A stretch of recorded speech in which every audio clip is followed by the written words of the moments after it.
Hey guys, Forest Bricks back here, and I've got a new MOC for us today. This is a MOC of a set that is out. However, I don't necessarily care for the way that it looks. So, I made it myself. And personally, I think mine is a little bit better than the set. I don't know, I'll have to let you guys decide in the comments. But today, we're taking a trip to the realm of Ninjago, because today's MOC is Rontu the Master Dragon. Now for the main color palette here on Rontu, it's mostly dark blue, purple, and a little bit of pink and black. And then, of course, there are accents of gold and transparent blue for her lanterns, because if you know what she looks like, you know she has lanterns on her. I will not be ranking this like I give a grade or rank to a bunch of Lego sets that when I review them, but yeah, so let's get a little bit closer. But first, we'll look at what the one minifigure I made for this was. So for the one minifigure I tried to make, I made Lloyd. This is based on his outfit that he's going to be getting in August. I used his Dragon's Rising Season 1 armor piece, and then his island hair, and then I gave him his original Dragon's Rising face, only I put it on backwards so you don't see his weird visor looking thing. I gave him his mech pilot armor torso thing with black hands and a normal green arm, and then for his legs, I used the legs from his crystallized non-golden suit. He looks fine. I probably could have done better, but I didn't really care about the minifigure as much as I did the build itself. So, minifigure's fine. It's fine. But, why don't we look at the highlight of the build, Rontu. Rontu is my favorite of the two Master Dragons. She seems to be wiser, almost, than Egalt, and much kinder. Egalt may have the most battle knowledge, but she knows how to talk better, and she is more witty. So, in the show, she has this very curvy, feminine look to her, because she is a female dragon. And I tried to get that in here. Lego is making a set of Rontu. It wasn't on the list, as Bricks by Mine said, it wasn't on the list that he was offered for sets to get this time around. But that set just kind of looks a little bit rigid to me, and so I wanted to make it myself and see if I can make it a little less rigid. Now, there are some things of mine that are the same. Obviously, the build is the same creature dragon thing as the one in the set, but there are plenty of differences that I think make mine slightly better and also slightly more accurate. There are some things that are definitely worse than the set, but we'll touch on those when I get to those. So let's get in immediately. Down at the legs, the front ones are completely identical, just mirrored. And the same is true for the back legs. But for the front legs, I gave her some dragon paws that you might have seen on older dragons or maybe on some Bionicle sets. And then I gave her a golden ingot here above that. And then I used her SCCBS armor pieces, or not armor pieces, limb pieces to make her limbs. Because why not? That's what they're for.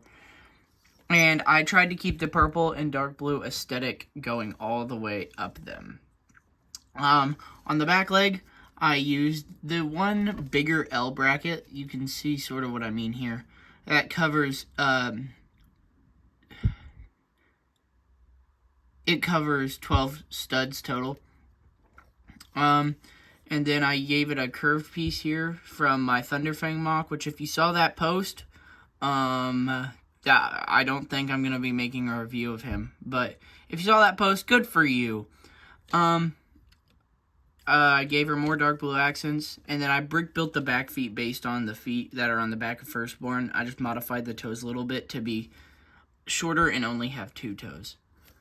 And then you can see that the other side is completely identical.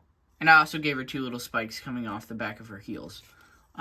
because I feel like most dragons that I see have those coming off the back of their back legs. We'll start on the main body now, but for the tail, let's do that first. The tail is made up of 4 segments, a 2x2 segment, 2 1x2 segments, and then a 2x3 with spikes coming off of it for the main last segment. They all have pink spikes coming off, including the last one, but those are slightly bigger spikes to represent her fins that she seems to have on the end of her tail. And then it's gray underneath to match the rest of her underbelly and the inside of her legs. The torso, you can see I just connected the back legs on with mini ball joints. Or not mini ball joints, ball joints. The tail is connected with a mini ball joint. And then she has movement in her waist, unlike the actual set does. And that is one thing that I think I did better than the set. She can move up and down, but I put stoppers there to make sure it didn't move down too far because my ball joints are getting weak since I've had them for so long. And then you can move it up, but not too terribly far. But yeah. And then you can see she has her gray underbelly. I gave her blue scales going down her entire back. To try to keep the consistency with the actual set, which, if you want me to review that, if I get it, or decide to get it, then leave a like, and a comment saying that you want to see it, because I need to know that you want to see it. For the wings, I used the same ones off the Pegasus Flying Horse and the Nightmare Shark Ship, because I don't have pink wings. Unlike the actual Rontu set, they used pink wings on that because LEGO has the power of custom molds on their side. And you can see both wings are the same, just mirrored. And then I gave her sash, but we'll touch more on that in a minute. And then for the wings, you can see that on the wings, her lantern is in the way a little bit. I gave her stud shooters just like in the actual set. If you don't know how these work, you just press down on them and they shoot a stud out. I used trans pink in this case because I couldn't find any trans blue that I wanted to use.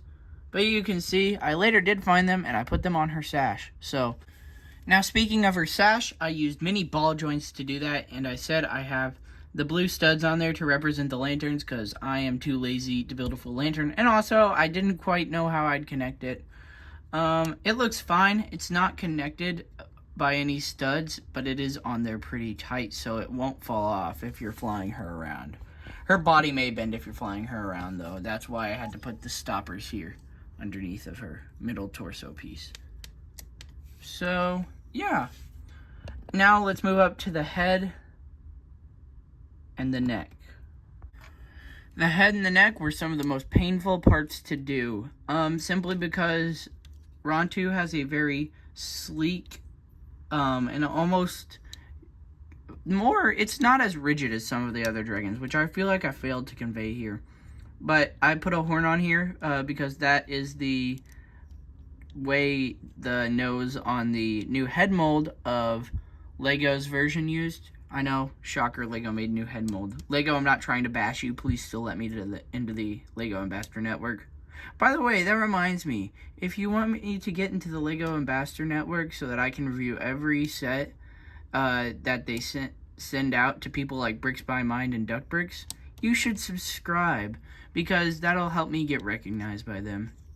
Also, getting back into the review for the horns, I just used 2 transparent pink katanas from Crystallized, and then for the lanterns on her horns, I used 3 1x2 pieces.